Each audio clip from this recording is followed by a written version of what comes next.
If Taylor was content with that, would you be content with that? I don't know. Did her enemies suffer enough?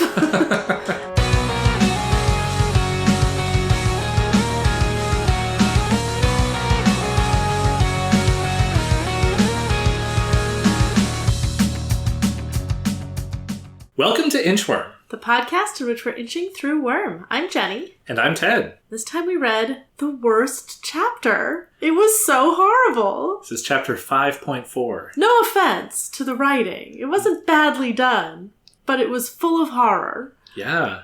You know, when I was thinking about whether you would like Worm, I did caution you that there's a lot of horror elements in it, which I like. Yeah. But I wasn't thinking of this chapter. You weren't thinking of this chapter? So you actually didn't think of this chapter as a reason to warn me away from Worm? No, it's interesting. I think I was interpreting it more as like, if Taylor makes bad decisions. So like the element of this chapter where Taylor loses her temper, I thought that might upset you. Okay. And that's similar to like when Taylor decides she's not going to go to school anymore at the beginning of arc 3. Whereas like, I think you're totally bought in on Taylor's side, and it's the miscarriage of justice and the sort of like people perceiving her wrong that is maybe more the truly horrifying stuff. I mean, to really get to the bottom of why this chapter bothered me so much, I think I would have to spend a lot of time with my therapist. But at its core, it is something about her getting into trouble and not deserving it. So when you're a student in school, when you're a teenager, like, school is everything. It's the only thing really going on in your life. Like, you have your family, but, like, that's kind of supporting you from behind. And going forward, like, school is kind of the ticket to the rest of your life. If you fail at school, you fail in real life. Like, that's kind of the only measure of who you are, what you're capable of. And it is at least perceived by you as the only way to become a successful person in the rest of your life. So if something screws that up, then you're screwed. Like that is such a deeply ingrained mindset for me as someone who never screwed it up.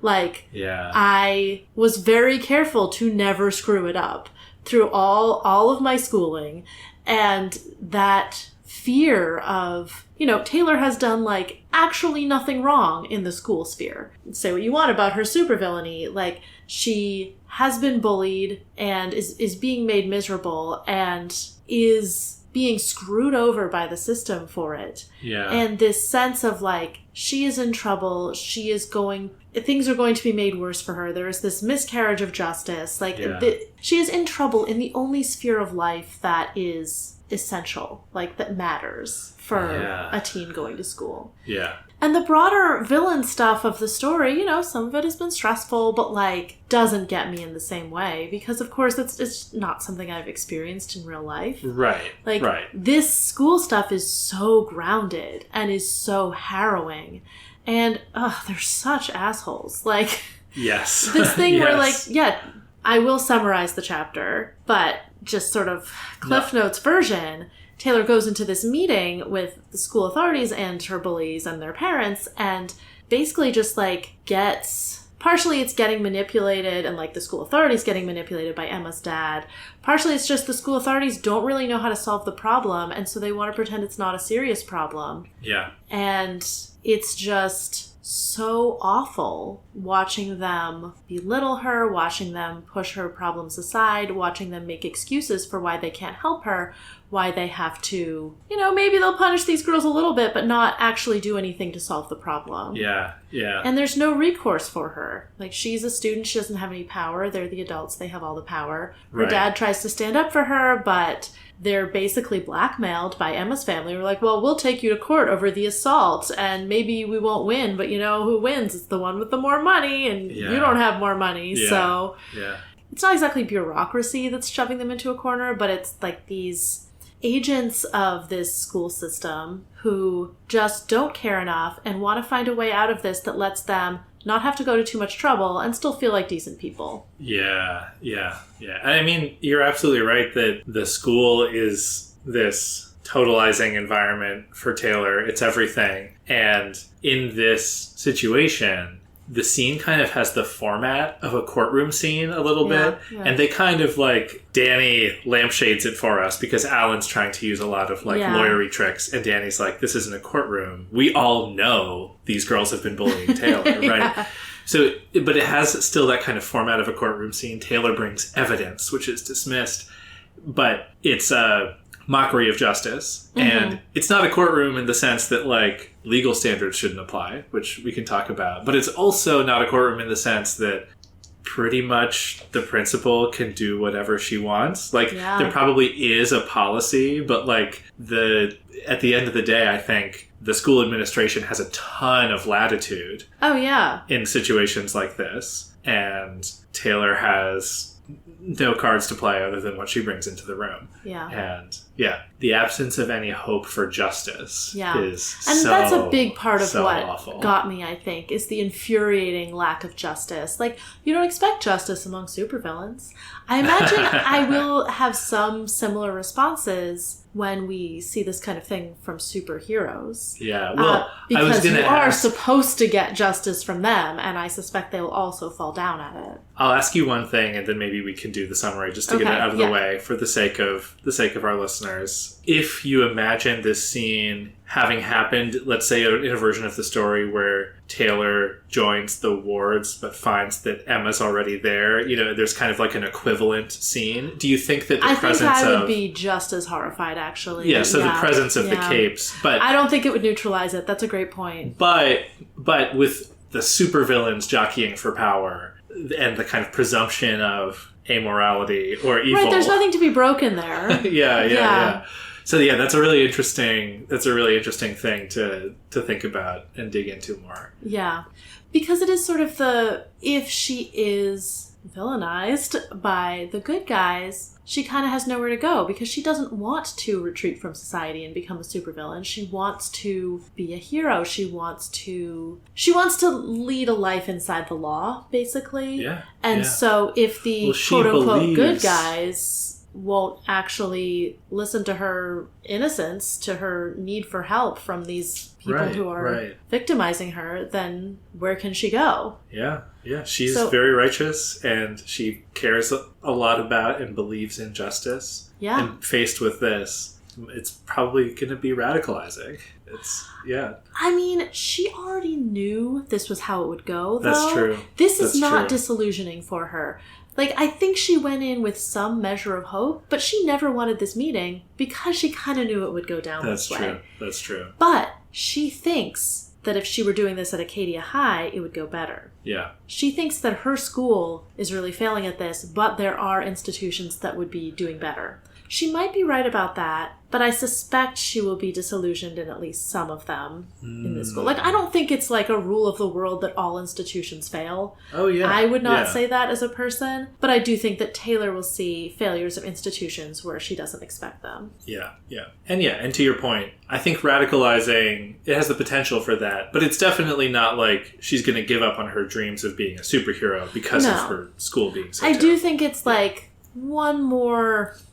rope is burned, maybe. Like, I don't think a whole bridge is burned, but like one more thing that could have brought her more easily back into the life that she wants, sort of the above board life, has been burned, has been cut. Like, she kind of knew this wouldn't work, but she also hadn't tried it, and now she has tried it, and it's another reason to retreat into the world of supervillainy. To your point, she has tried it, but the reason she hadn't tried it before was because she knew it would go this way. Yeah. So let me summarize it for context. So I read this chapter yesterday. I was like making myself some lunch. I was like, I should read the next chapter. I don't know what's going to happen. I didn't really expect it to be this. I probably should have, because of course, when Danny heard that Emma was bullying Taylor, he was going to call Emma's dad and start this whole thing. Yeah. But I was like, it could go, probably that will come up again, but it could go anywhere in the next chapter. So read this chapter. I was not prepared. I ended up sort of skimming it once I realized it was about. I was like, I can't read this. I was like skimming it and I was like physically shaking. It was such a horrible experience. And I reread it in more detail tonight, and it was less horrible because I knew what was going to happen. But it is definitely just like pushes all my buttons.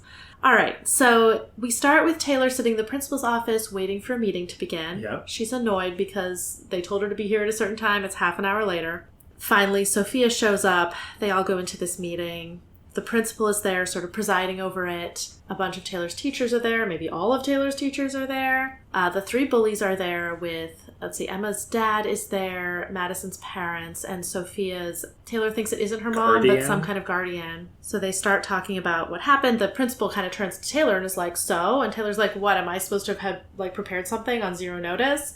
And she does actually, though, have a lot prepared. She has notes from this entire school year of what happened each day, and she reads 1.5 days, and then the principal's like, how many days are of this? And she's like, what, you don't want to hear it? Well, I didn't want to live it. Yeah. But basically they aren't willing to listen to her many, many days of all these petty, non-stop awful incidents. Yeah. Just give us the highlights. Yeah, and she's like, it's all relevant. It sucks to live with all of this happening. She shares that there were harassing emails until she changed her email address. But they're like, well, we can't prove that these girls sent those emails. Most of them aren't from school email addresses. And even the ones that were, someone else could have walked by to a computer that was logged in, which wow, way to work overtime to exonerate these girls. And basically the question comes up of what can you prove? And Taylor's like, well, I can't prove it. They didn't do things that could be proved. That's what they do. They do things that can't be proved. Actually, she doesn't say that. That was what I was thinking. Yeah.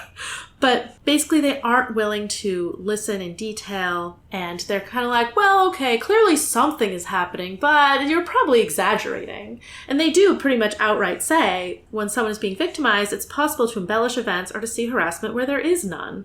Oh, my God. Which the principal really just wants this to not be a problem. Yeah. She wants to not have to deal with this. Yeah.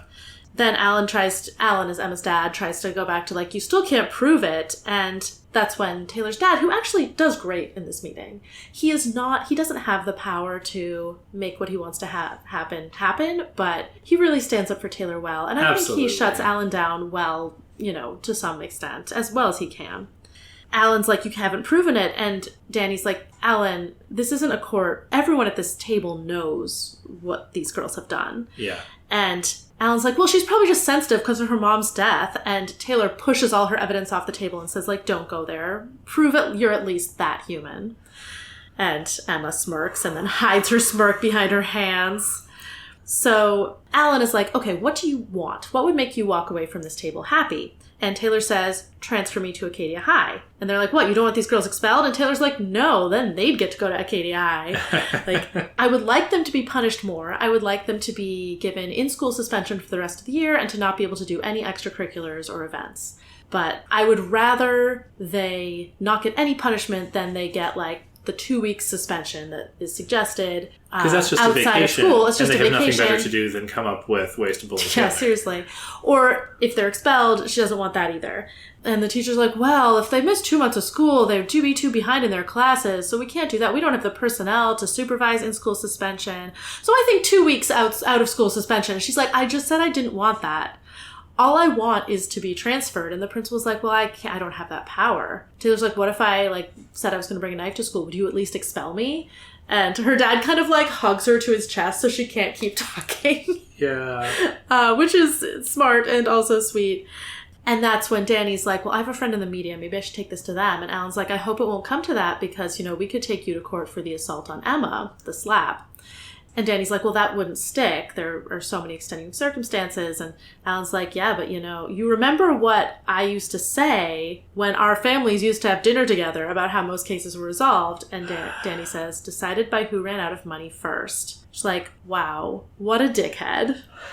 And Danny says, I thought we were friends. And Alan says, we were. But at the end of the day, I have to protect my daughter because he's a dickhead. I thought we were friends. We were is the coldest and most asshole bully thing. We were friends, but then it turns out my daughter has been terrorizing yours, so I guess we're not friends anymore. I'm here to help her do that, basically. Yeah, I'm on her side, even if her side is not worthy of being on. Yeah. And you don't want a father to abandon his daughter, but there's something to be said for standing up for justice even when it's your own family member who's been doing the bad thing. Raising a child sometimes means letting them suffer the consequences of their actions so that they don't grow up to be a dickhead like you. Yeah. So Taylor basically is like, this isn't going anywhere. You're all terrible. I'm leaving. She storms out.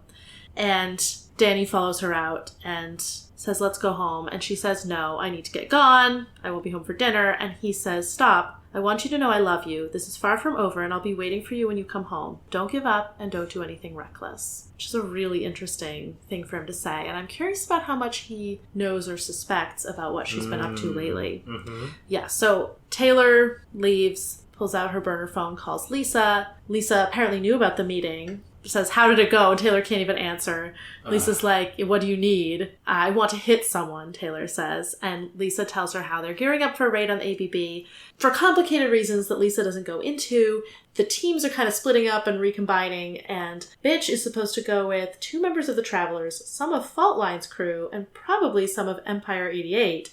So Lisa asks Taylor to go with that group because, it'd be better to have Taylor there also, especially given the tensions between Bitch and Empire 88. So Taylor sees the bus coming and she says, I'll be there in 20 minutes. Oh, so this is like very directly this meeting leading to Taylor going off to do some supervillainy.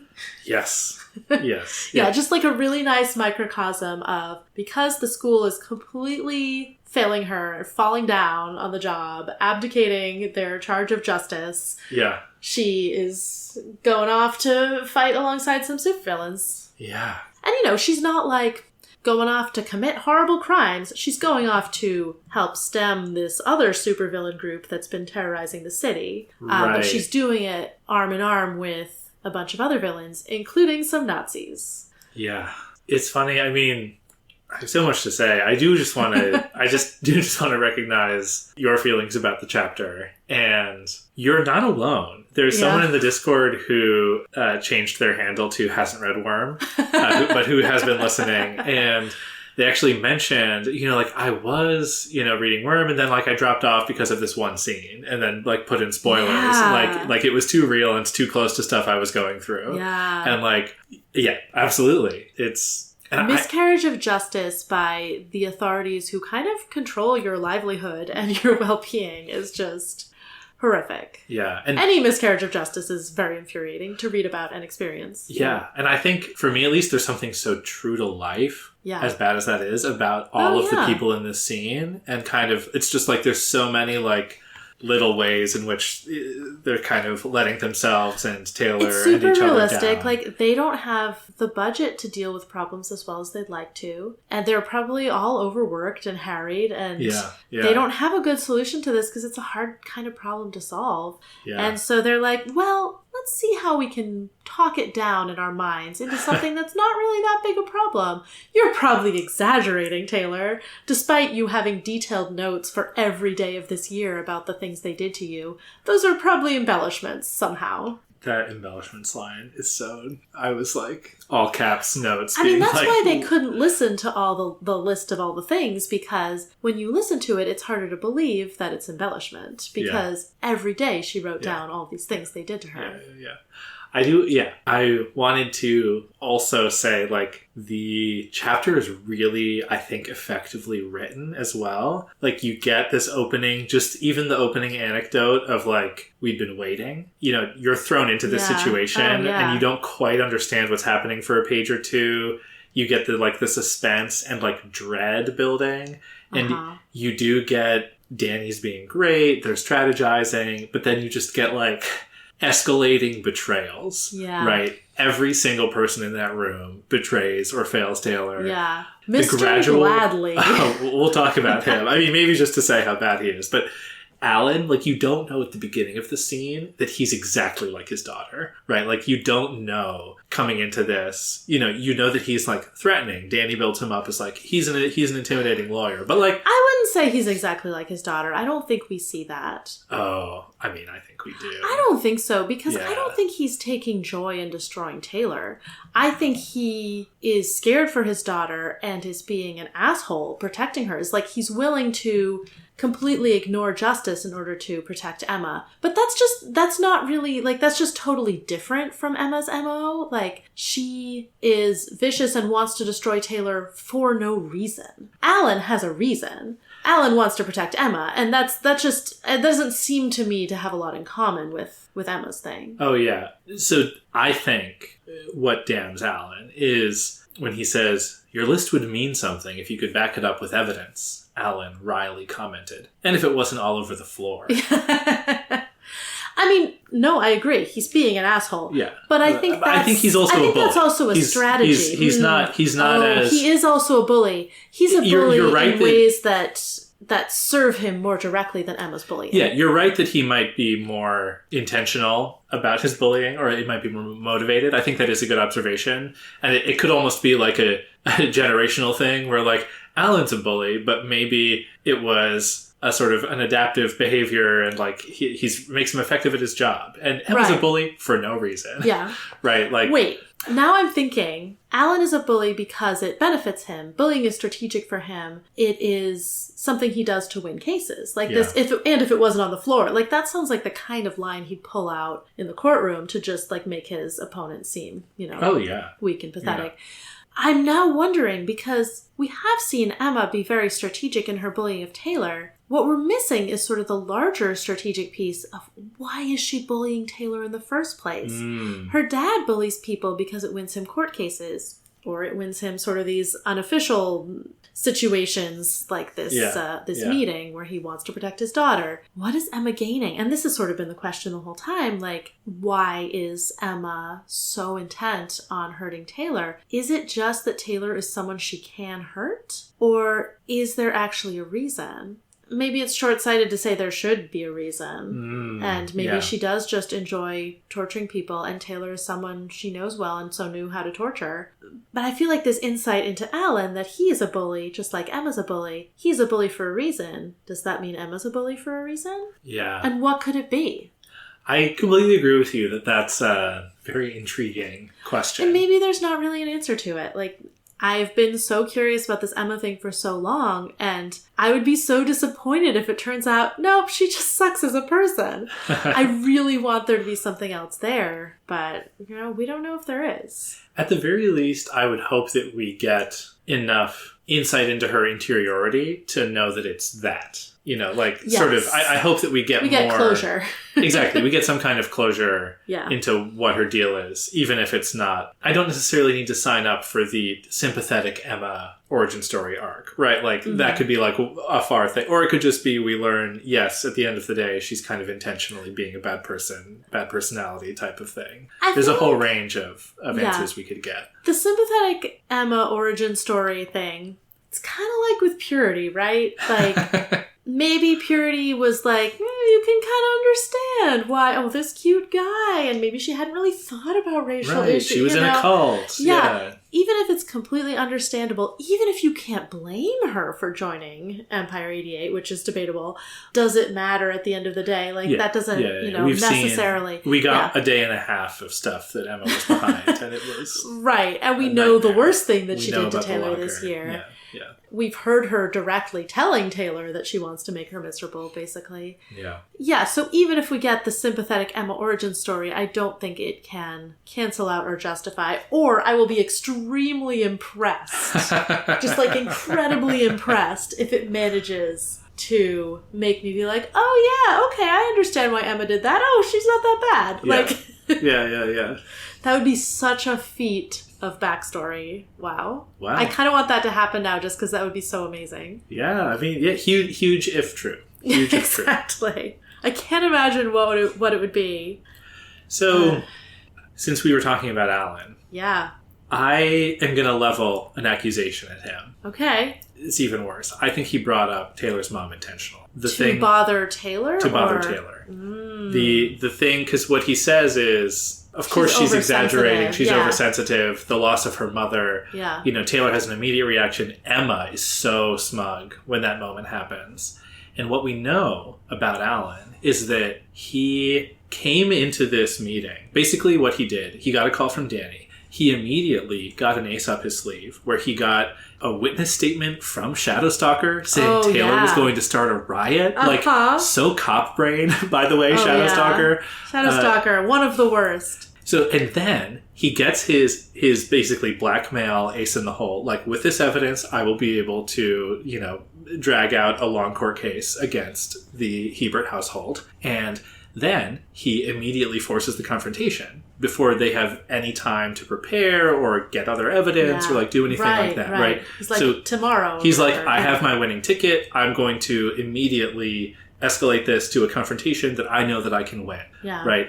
And that totally makes sense. Like, don't try a case if you don't think you can win it, right? Like, don't pick fights you can't win. That totally makes sense to me as the type of mentality that he's coming in here with. And he, throughout the meeting, he uses his lawyerly experience to throw legalese in. You know, like, the emails, you know, it could be anyone. And, like, the evidence, you have to prove it, you know.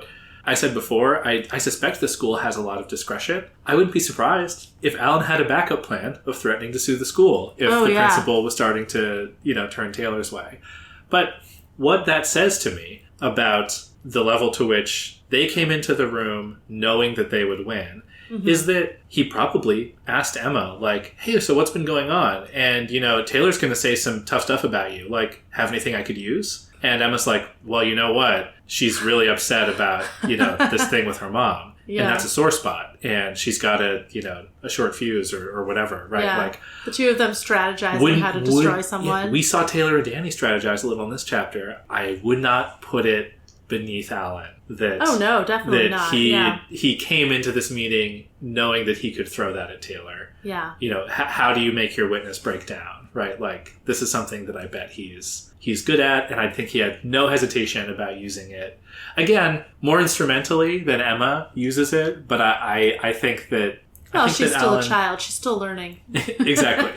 So I'm saying there's not really evidence for it, but I think he came into the meeting intending to provoke Taylor. Yeah. He pulled it off successfully, and he's a bad dude. He sucks. So now I'm wondering if there's more to the history between their two families. We haven't seen Emma's mom. I don't know anything about Emma's relationship with her mom's character, her mom's relationship with her dad. Who knows?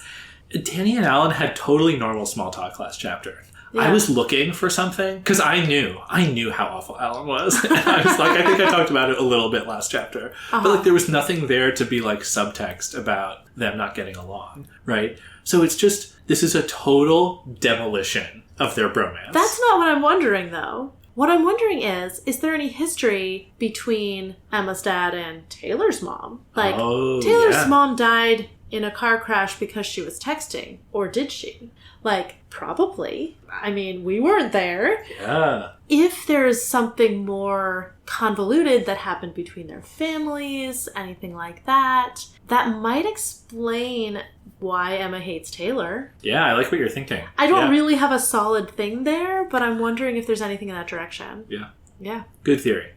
Thank you. But yeah, I just, like, I thought we were friends. We were is so stone intense. cold. Yeah.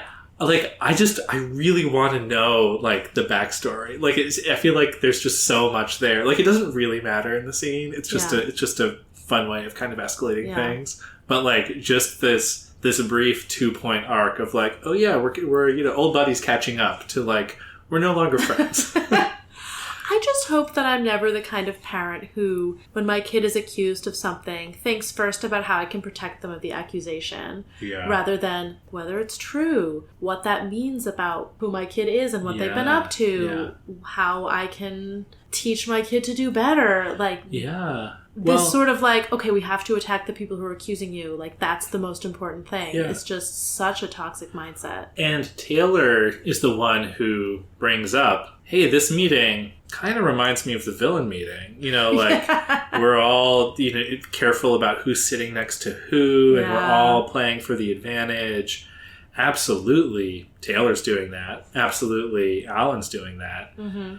But to your point, they're much less important in this scene. But Sophia and her guardian figure, and Madison and her parents, don't really seem to be doing the realpolitik supervillain thing in the same way. No, and in fact, Madison looks super guilty, is staring at the floor the whole time, and her parents, like... Her parents are worried, yeah. Her parents are worried, and they're like, we think 2 months is too long for the in-school suspension. That's but they're like all not, they say. But they're not, like, overreacting. So it is an interesting, like... Maybe they're just kind of normal, you know, like at least those parents, right? Like Taylor says, and we've seen Madison just being like, "Let's put juice on her chair again." You know, Madison is like, "This is a fun, mean game," but she's not playing the like bullying chess the way that Emma is. Yeah. Like Emma is a villain. Who knows if she is a supervillain because she may not have powers. Like Madison is at most a minor, you know, goon in her gang. Like she's not committed to the villain lifestyle. Yeah.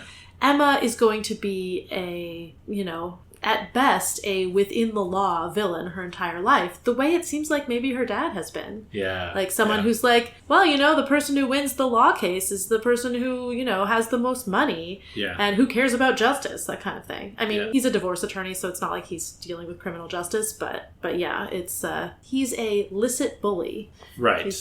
Right. Yeah, and that's interesting. This is probably a huge, like, stereotype or, like, a more pop culture lawyer thing than otherwise. But, like, I feel like if your specialty is, like, divorce law, there's got to be a lot of, like, working the room. And, like, you have to make your person look more sympathetic, especially if it's, like, an at-fault divorce. You know, like, how do you prove, you know, dealing with these allegations and evidence and things. It really is more about playing into pre-existing narratives about people, maybe than some other types of lawyering. But I have some very strong negative headcanons about Alan. I think that when Madison's parents hear Taylor say, hey, this is all the stuff that's happened to me that's terrible, I hope they do get punished, but, like, that's not why I'm here. I think Madison will get punished by her parents. No, that's true. I think they'll be really concerned. I think that they'll talk to Madison. You know, she's going to lose her TV privileges. Like she's going to lose her phone. She's going to lose her phone. Yeah, she might not get to go to a dance. You know, like, I don't care. You know, not invested in her as a character at all. But, like, at least they're here. I feel like they're repping normal people. Who maybe we can aspire to be not quite as weak as the Madison family. But, you know. No, that's true. And Sophia, it's unclear who's with her. I mean, it could be her mom. She could have, like, I guess the reason that Taylor thought it wasn't her mom was that she was, like, blonde hair, blue-eyed. But they don't look anything alike. But, she could have a dad is Sophia's black, is that right? Yeah. She could have a dad who's black and, you know, has more of his coloring. Who knows? But whoever this person is, it sounds like, from what everyone's been saying, that, like, Sophia has already been getting into trouble. So this is sort of a, like, well, we don't want to deprive her of track. That's something that's giving her structure. So, like, there's sort of the girl who has been perceived as, like, oh, she's fine, there are no problems. Oh, now we're worried, she's in trouble, maybe we'll punish her. And then there's the girl who's already been getting to trouble and, like, how can we continue to steer her back towards the right path? And then there are the villains. Yeah. Emma and her dad, where, like, they will not allow any stain on Emma's reputation or anything like that, and they will fight to the death to protect themselves. And and Sophia's basically a non-entity. Like, she's glaring at Taylor. I don't think she says anything in the whole scene. Probably not. I don't know. Yeah, I agree that it wasn't clear that who this woman was at the beginning. The way that she talks about Sophia, I did feel very clinical. Like, I am your guardian or your, like, social worker. Your social worker. It did feel a little bit, like, not very warm towards Sophia or the situation, sort of matter-of-factly saying, like, yeah, this would, you know, this would be bad. But you know what I want now? Okay. Jenny's face is lit up and I lost track of what I was saying. So maybe Sophia is in foster care. We don't know. Yeah. And now I want her to, at some point in this narrative, to join Taylor's side, like to join Taylor's villains. And I want her to bond with Bitch over this. Ooh. And I want Madison to sort of join them as well in a really ineffective way where everyone's kind of annoyed by her, but it's also a little bit funny for us. Yeah. And I want them to join the fight against Emma, the true villain in this narrative. Yes. Oh, yeah. Winning over. That would be a huge coup. Yeah, that would be really fun. Yeah. Where everyone's like, oh, she's actually deeply evil. Yeah. And even the people who are kind of on her side have, like, grown out of their, you know, Madison's just kind of petty and likes, you know, being a bully a little bit, and Sophia, like the narrative said in this chapter, has, like, sort of gotten into trouble. Maybe if she does have an unstable home environment, that could explain a lot of it, and, you know, but they kind of learn and grow and are able to take the quote-unquote right side, which is unfortunately the villainous side because the good people suck. But Emma is the one who is truly despicable and villainous. Right. Though that still leaves the question of, like, why were she and Taylor such good friends for so many years? Yeah. It seems like she was a really good friend from that scene we saw in that, like, one flashback about, you know, Taylor being upset about her mom. So I don't know. There's so much here, Ted. I have to know. There's so much here. You know, if this weren't something we were podcasting about, I would totally be looking for a plot summary right now. Really? Yes, because I just want to know that it's okay enough so that I don't need to be in suspense the whole time. This is why I look up horror movie plot summaries so I can watch them. Honestly, like, we were talking about what I expect in this chapter. Like, really, it's the suspense. It's like, that I think is the thing. I don't know that Taylor's going to be okay. Like, if I knew Taylor would come out of this, like, totally fine and great and living her best life at the end of this novel, then I'd be like, so whatever, the school can do whatever to her, that's fine. Yeah. I've cut you off several times with my rants. No, they're great. They're very good rants. I think I was saying something about Sophia. Oh yeah, they don't quite say, like, she's a star player, but there is kind of a little element of, like, oh, well, she's important for the school's track and field performance, which is, it's honestly, it doesn't come up a lot, so I wonder if that's, like, maybe that's not as much of a thing as I think it is, or anything, but, like... I don't think this school is one that's like, look at our star player, like... Yeah, so it's, like, not quite that. Especially track and field, it's not, you know, football. No one's going to the meets to, like... Because that's, like, it's sort of the, like, oh, well, like, you can't let the star quarterback get in trouble. Like, that element doesn't really seem to be at play. Not incredibly much, no. Yeah, Emma is... Taylor sees her as, like, ruling the school and untouchable just based on her, like, personality and not based on, and like... looks, yeah. Yeah, her personality and looks and not based on anything that the school is getting out of having her as a student. No. One thing that I noticed on the reread, so the meeting starts, the principal basically turns to Taylor and is like, so? And Taylor's like, what? And she's like, well, you know, what's been happening? And Taylor's like, what? You call this meeting on short notice and you expect me to present it? Like, present something coherent about what's been happening? And I felt like that reaction was very much like Taylor already expecting it to fail. Yeah. Because the principal gave her the opportunity to speak first. Like, that's honestly, and under the circumstances, like, what did Taylor want that was better than that? Yeah. Like, did she want the bullies to speak first and, like, outline their version of events? Taylor's reaction was very defensive from the start. Yeah. In a way that really didn't work in her favor. And it was also not strategic at all. Like, she does not know how to play a room. Yeah. Like, she doesn't have tattletale skill. Yeah. I'm so glad you brought this up. Because it's such a miscarriage of justice. I don't want to be like Taylor, blame Taylor for the failure. This is your fault, but... The thing is that Taylor shouldn't need to be a slick verbal operator in order to be able to go to school without being bullied constantly, or to be able to, like, get some sort of justice for the bullying that's happened. Yeah. But it would have gone better if she had been able to do that. Yeah, and it's the way that she fires back at the principal immediately. It's like, what? You expected me to be prepared? Well, I am prepared, right? It's so satisfying. Like, I love her for that drama, and also for having the receipts and, like, for having the wherewithal to, like, say that, right? But you're totally right that that's not the way you play it. You say, well... It's actually a lot, you know, and, like, it's over these things. Here's the total number of incidents, and here's the, you know, like, here's some example, you know, like, and you can really, maybe Taylor doesn't have it in her, and I would totally understand by personality and circumstance, she doesn't want to, like, play the sad, neglected puppy in this scene or whatever. Yeah, it's totally not her personality. Right. Yeah. But if you're thinking about the strategy right, what can you do in this meeting? You have to win over the principal. So you have to understand what the principal expects, how the principal wants. Yeah, what the principal wants. Which is just a way to get out of this how without she sees having you, to put in and too much effort. You need to work backwards from your goal, get transferred, and forwards from, like, the only person in the room who can do that for you, which is, you know, the principal. And it struck me that Taylor is, like, she does a lot of this, like, righteous speaking truth to power stuff. Yeah. And she's No one likes having truth spoken to them. Right. She's playing to an audience that does not exist, right? She's playing to the readers. There's no jury there. Yeah, the readers are, right, the jury, we're the readers. We're like, yes, Taylor, go, go, go. We're going to vote for you, you know. Convincing the principal that she's wrong and being terrible is not going to make the principal want to do what you want her to do. And yeah, obviously the other parents are going to look out for their kids, right? Like, if it was only versus Madison, maybe there would have been some negotiating room there, you know, or whatever. Right, because her parents seem... Because her parents are weak, like Madison. Weak, well, yes. But also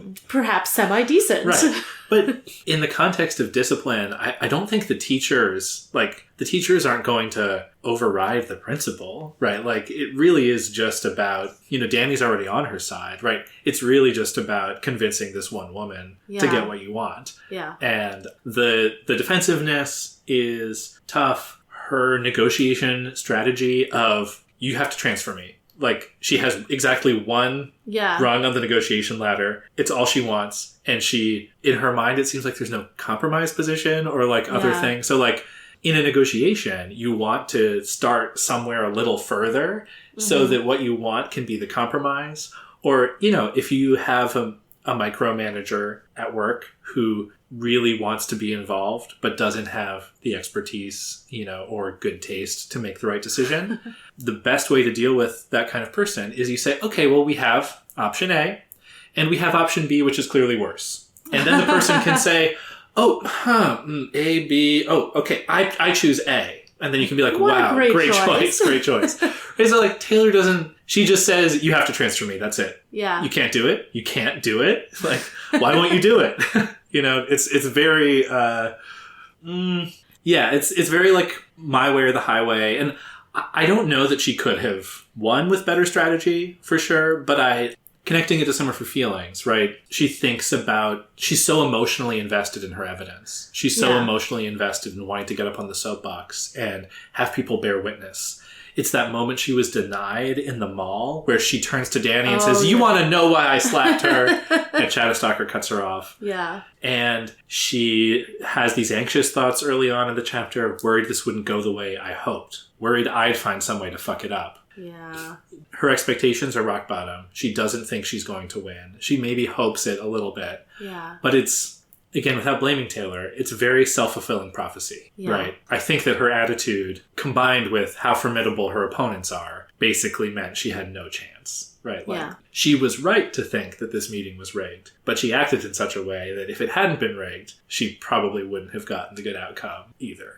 Not the least of which, she ends up insulting the principal, calling her slimy and self-serving before getting cut off. Yeah, she just totally loses her temper, which she also is still suffering the effects of the concussion. That's true. At one point, she swears and then is like, sorry, I'm going to be impulsive until this concussion, finishes healing. Yeah. I want a win for her after reading this. Like, it was so rough. I'm glad she's going into combat. Maybe it can go well. Yes, yeah. My prediction for the school thing is I think Danny's going to let her stay home, like potentially do some sort of online learning. Like, I would be very surprised if he weren't willing to work with her on something like that after having seen this meeting. Yeah. He's going to want to keep fighting it at the school level and fighting for the transfer. And I think she just doesn't think it's possible. I mean, I think that's why she only had the one thing she wanted, is just because she kind of just wanted to prove to herself that they wouldn't do it. Like, she knew she wasn't going into this with how can we get this thing? It was, I know they won't give me this thing and I'm going to throw in their faces the fact that they won't give me this thing. Yeah. I was just kind of bashing on her strategy. I think it is the correct thing for her to want. Oh, yeah, definitely. Right? And I think the principal could make it happen, certainly. And the principal could even expel her. Just be like, all right, we're going to, if you say you want that, okay, well, sure, I guess. I'll expel you. Well, no, absolutely. And this is more headcanoning, right? But the way that, so the principal, clearly going through the motions, clearly came into the room, I think you said this, with a script in mind. The bully victim will say some stuff. It'll be upsetting. I'll wag my finger at the 3 bullies and give them 2 weeks suspension. Yes, exactly. Yeah. And then we'll move on, and then there will be no consequences of any of these things. Blank slate. Yeah. Right. That's what she came into the meeting hoping to do. Completely ineffective. Yep. Completely ineffective. And that's why all of the gaslighting, because it's clear that it's a little bit like unrealistic if this is the girl with the locker incident. Like, yeah. I'm very upset that they didn't come into the meeting thinking about that. Danny does bring it up, but that's why she's gaslighting Taylor and being like, well, emails, plausible deniability, it's so she said, it's possible to embellish events. It's just because, to your point, if you listen to Taylor, you can't just go with your 2-week suspension plan, right? Yeah. So you have to shut it down so that you can follow the script, right? There's a lot of legalese. Then the principal says, I'd like to think my years as an educator have given me some ability to recognize guilt when I see it. After all that, it's just vibes. The principal's just like, yeah, they are guilty. And 2-week suspension. Yeah. What? It's so ridiculous. It's so ridiculous. Yeah. But the reason I started talking about this, I guarantee the principal can get Taylor transferred. I guarantee she can pick up the phone and call Arcadia and ask for this favor. And the reason she won't do it is because it would be humiliating. It's humiliating to be... my school can't solve I'm this at the problem. bad school, right? I'm at the school where this happened to a kid. I'm at the school where we're underfunded. We have the gang presence. We have all that other stuff. Mm-hmm. And maybe even the principal of Arcadia would be the one, like, humiliating her, right? It's like, I'll take her, but you have to ask. Like, you have to admit how much of a favor I'm doing you. And at the city level, I know you're school really district struggling politics, over there. Yeah, exactly. And that is absolutely why she won't do it. It's not what she says in the meeting. Again, we don't have enough to know that this is true, but this is what I think is the case, right? It's like, it would be humiliating to have to transfer Taylor out because of the bullying, and so the principal will not do it, even though she could. Yeah. Yeah, and it's possible, I don't know the principal, it's possible that Taylor could make a truth to power case to the principal, but she'd have to be so much more humble and so much more, like, ass-kissy while doing it. Yeah, and at this point, the principal's like, wow, that girl sucks. I'm glad she left the room. She doesn't want to deal with Taylor. She's not going to do any favors for her. Yeah, exactly. Oh, Taylor threatens to bring a weapon to school.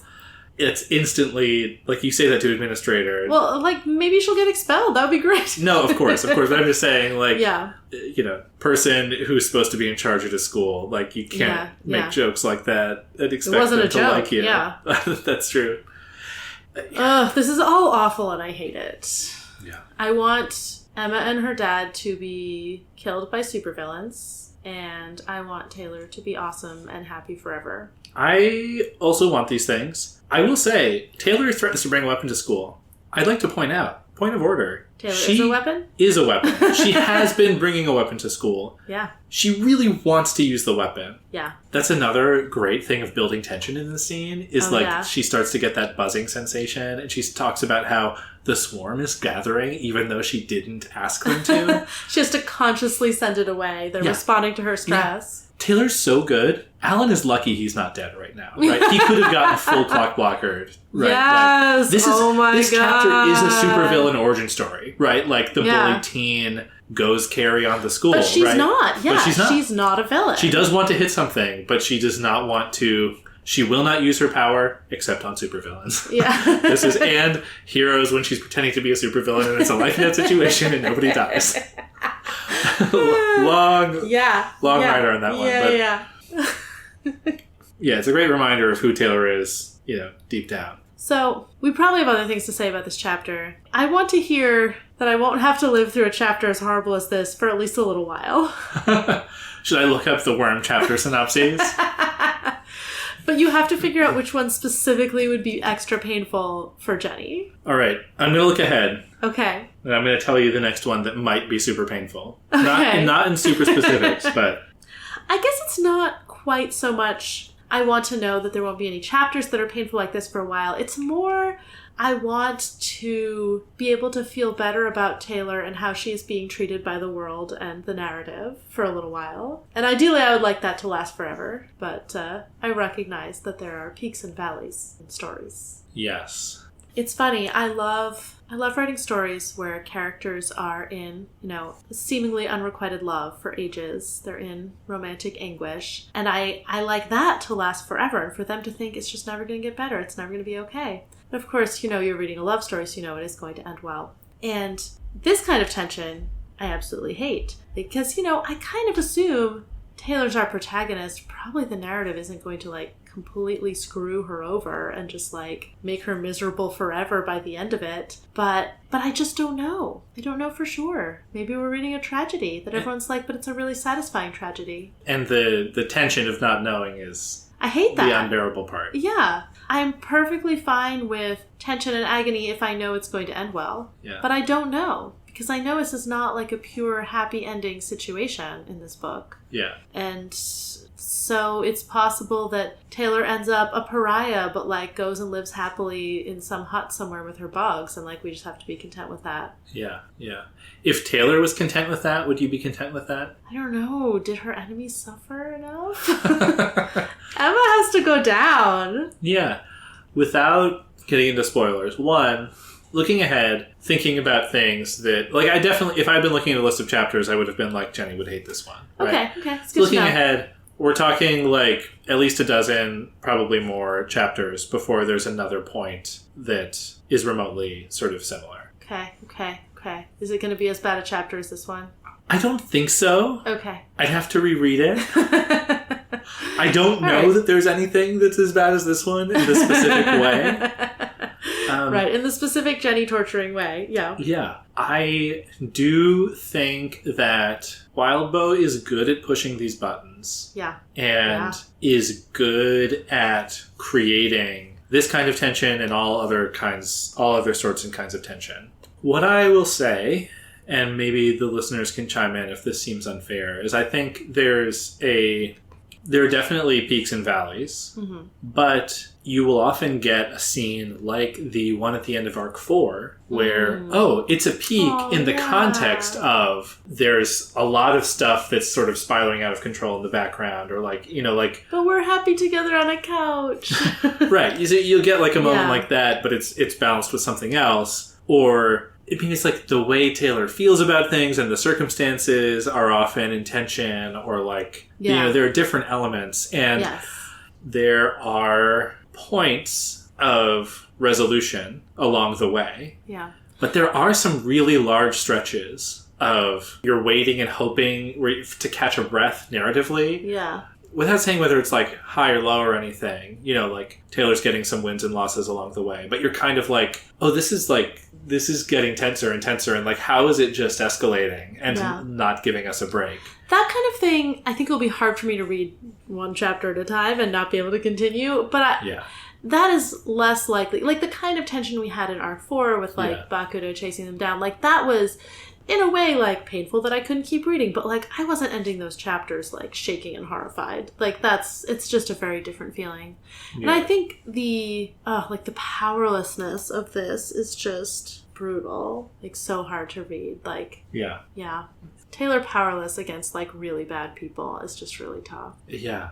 I think that it's so hard to think of how to say it without spoiling, to be reassuring without being too spoilery. Yeah.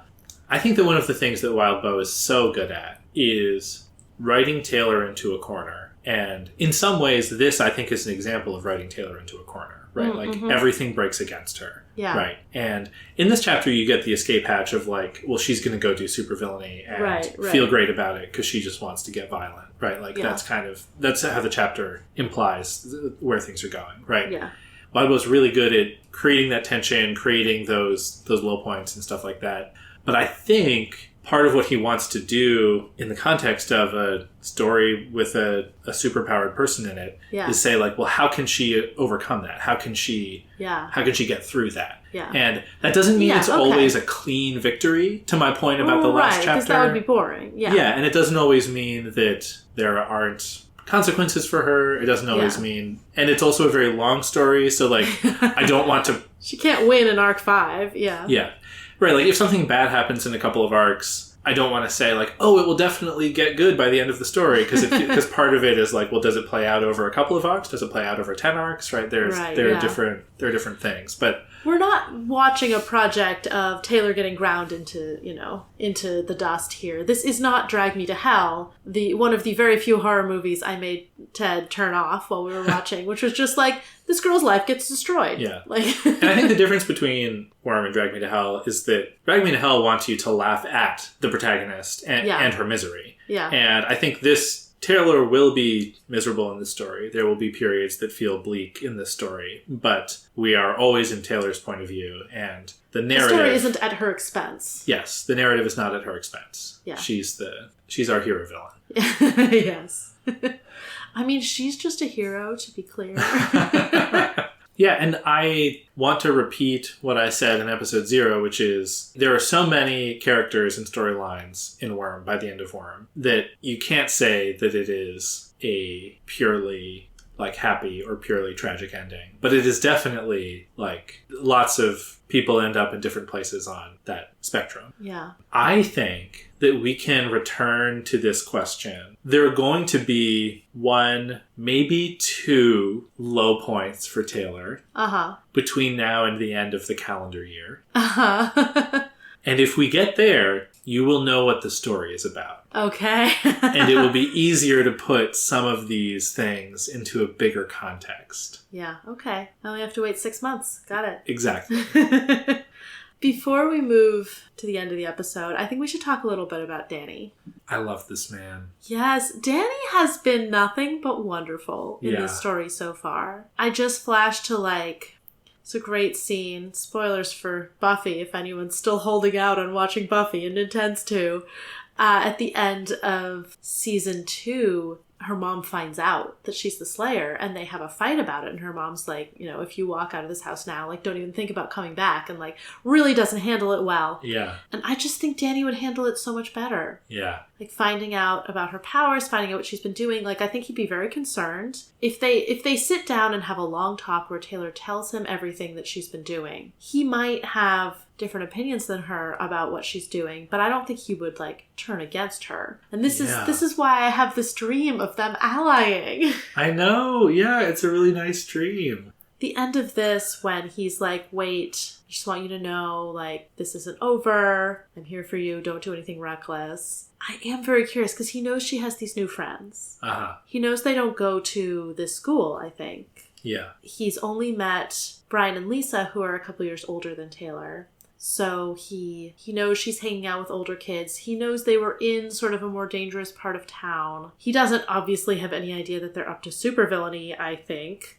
But I do think he probably is. He seems like a worrier. So I do think he's worried, what if these kids are doing dangerous things? What if Taylor's getting into situations where she's in over her head? And it seems like he's chosen to trust her, which is his strategy. He's like, I can't control her. I have to trust her. It's not going to help things for me to just be fretting at her all the time. Yeah. Yeah. Well, I was going to ask you about that moment and whether you think letting her go is kind of either the right move strategically or the right thing to do as a parent. I mean, what's the alternative? He forcibly brings her home and doesn't let her leave. I don't think. Well, we haven't seen something like that from him, but yeah, that was sort of more no, get in the car, you're coming with me, or I could imagine a reasonable response, not a go to your room kind of, I'm disciplining you, but a more forceful, let's decompress together. Yeah, rather than you're not in a state to go out. I mean, I don't think it was a mistake. I was just sort of asking kind of. I don't think that would be effective. I think the most important thing to Danny and Danny's mind is for Taylor to trust him. Yeah. And I think that means giving her freedom when it's really important to her emotionally, like it clearly is in this moment. Taylor is at an age where the only relationship they're going to have is the one that Taylor chooses to have with him. Yeah. And that means that he has to treat her like someone he wants to build a positive relationship with and not try to force her hand when she's not willing to be forced. And I think that is the best strategy for getting her to talk to him and accept his guidance. Yeah. And I think, for me, it's a little bit of the, oh, Taylor, you just threatened to bring a weapon to school? He knows that's not her, but it is, really extreme. It must be so hard for him to give up control and even observation in this moment. Yeah, but he he trusts her, and I think he sees that she's listening to him. Like, Taylor has like she takes an extra breath, or like she does take a moment to center herself before she goes off. So I do think he trusts her, and he can see that there is still that connection there. But it must be so painful to see your daughter, who you know is suffering so much, and who's still only 15, go off in this sort of rage, and like she could be doing anything could be happening to her, and I can't be there to stop it. Yeah. All he can do is give her this message of love and hope she remembers it. Right. And it's humiliating, like what she just went through. Yeah. And of course, I think we talked about this with like, is Taylor afraid of Danny and his temper? And sort of like that's kind of the perspective we got from him. And the reason she doesn't want to talk to him about stuff is just like admitting that this stuff happened to you is awful. And then like this is again, that this stuff happened to you and there will be no justice for it. It's also awful for Taylor. And I was thinking the transfer to Arcadia High, right? It's the thing that Taylor wants. It's another avenue of escape. Right. Yeah. She just wants to escape, which is her... Taylor, you should have just joined the wards. Well, it's her cited reason for being a supervillain as well. And this is, again, right, like what she needs here is to escape the situation and not, like, sit in it with Danny. And he recognizes that to his credit. Yeah. I think it's really hard as a parent to do what he did and let her go in that moment. I think knowing Danny, having seen him, the most he would have tried would be to invite her to come back with him. Right. And I guess he sort of did, like, let's go home. And she's like, no, I need to go. I'm not coming home for dinner. And I think he's just so good at recognizing when pushing wouldn't be helpful. Yeah. And I loved him so much throughout the chapter, too. Yeah. He strategizes with her at the beginning. I almost, even though I know Danny, I've read this before, we've seen him before, I just expect him to fall into that, like, bumbling, naive dad stereotype. Because... No, he's good, though. But, like, right, even though he's Alan's friend at the beginning of this chapter, he sees him as a strong opponent and is like, Taylor, we need to be prepared. You know, like, they've also been strategizing a little bit. He stands up to Alan. He does it directly. He calls him on his bullshit. At one point, Taylor starts losing her temper, and he puts his hand on her, and then he says exactly what she was going to say, but he does it in, like, a more moderate way. He's, like, so in sync with her, and he knows she's got anger issues that he recognizes and understands. He might be my favorite character, honestly. But then, later, by the end of the chapter, he growls. Like, he is also clearly, losing it. Yeah. But he keeps control. He doesn't lose his temper. He threatens to go to the media, which is like, he came with his big thing in his back pocket. It's a losing hands to Alan, but it's still a great play. Yeah. I love him. And he's not willing to concede defeat at the end. It's like, we're going to keep trying. Yeah, Unlike the school system where they're like, well, there's nothing we can do. Like, Danny is not willing to just lie down and let this happen. Exactly, yeah. He really is, like... I mean, it's funny reading this at our age. I'm like, I don't know when Danny had Taylor, but, like, we could be the same age. Yeah, no, absolutely. Like, it's weird being like, yeah, Taylor's dad is my favorite character, but, like, maybe we're, like, the same age. I'm the same age as Danny is in this narrative. Who knows? Yeah. But yeah, he is so great. I just want him to find out what's happening and help her with it. And be chill about it. Yeah. Yeah. It really, like, is usually not a good strategy. But I'm thinking of YA, where you never want to involve the parents, like, because that takes agency away from the kids. Yeah. I mean, Taylor automatically has more power than Danny because she has a power. And this is not YA, so maybe it'll be possible for them to be allies. Could be, yeah.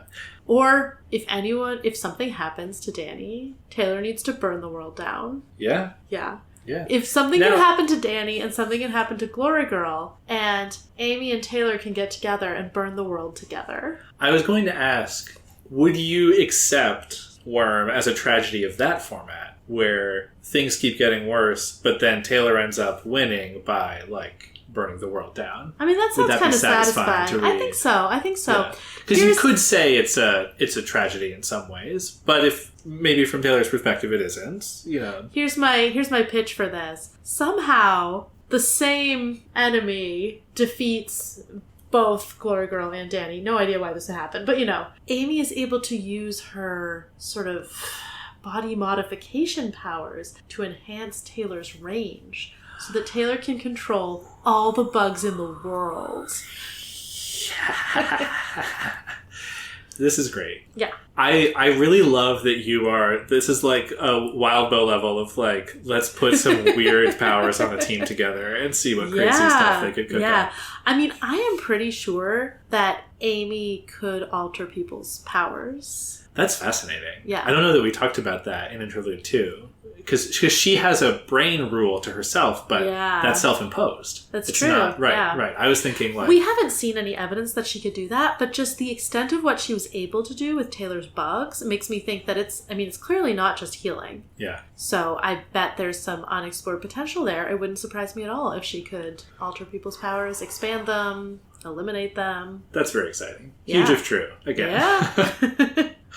I have a few other things I wanted to say. I wanted to go back to the Taylor in text, seeing this as a parallel to the Cape world, because that like really worked for me on two levels. One is that I feel like this arc we're doing the Capes are just people in the mall, and now we're doing people are also villains. Yes. You know, in the scene the worlds are colliding and there's no escape, Taylor. The worlds aren't colliding, but the way Taylor sees the worlds is colliding. Good point. Her ability to separate her different compartmented selves is kind of breaking down. Well, it's because the worlds just aren't actually that different. They're all people, right? Yeah, of course. And so there is no real escape. Right. And the way the scene plays out, Taylor's like, well, it's like the Game of Thrones in here. Like, it's very realpolitik. Like, that's not what you would expect from, like, a courtroom scene, or especially like a YA, like school scene. Like, you sort of expect, like, okay, well, we've had our protagonist and our antagonist and they're fighting, and then they get hauled before the authority, who can be trusted. And it looks like the villain's, going to win, but then the hero proves their point, and the scales fall from their eyes, and we have justice. Like, that happens a lot in stories, and this is not that kind of story. No, it's true, yeah. Institutions are going to fail us. Speaking of institutional failure, we have Mr. Quinlan, who's a teacher that I'm not sure we've seen in the story before. Oh, we did. He's the one they were like, maybe he's a Cape because he leaves class early. Right. He's the one who's like, well, we've got gangs and like we can't worry, sort of like, this is not the worst problem we have to deal with and it's not our fault, And he's kind of an asshole in that Taylor is here now. And so just being dismissive to her face is a shitty thing to do.